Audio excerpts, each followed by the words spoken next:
Hey guys, I just got these duct vents. They're 4 inches. I got a 4x6 at Home Depot, but I didn't see any instruction how to put these vents together. I'm going to show you guys how to actually attach them.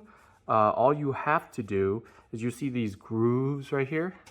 You slide them in. Show you real quick. So right here, take these 2 ends, slide them together. You'll hear a click, boom. You see how it's closing tight. Just keep pushing it together tightly with your fingers and make sure that all of it is sealed. A little tricky at first, but you get the idea. So it should look like this. Very smooth seam.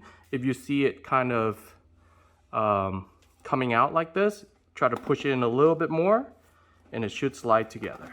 Boom. Now it's completely sealed.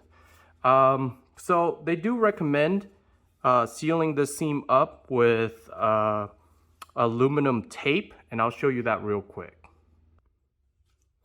Alright, so I got these Nashua tape. They're aluminum. Basically what the purpose is that it can withstand a lot of heat or cooling. This is what they use for any ventilations. This is great for sealing up any gaps or anything that leaks air. I use this a lot on my project for dryer ventilations or kitchen ventilations. All you have to do is peel and then stick it on the seam and you're good to go.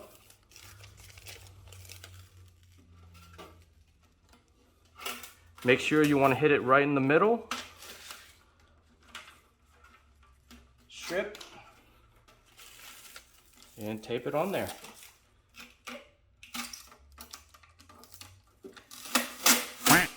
Oops, I just ripped it. And of course, try your best. It's really sticky. You can always overlap it if you want to, and you're done.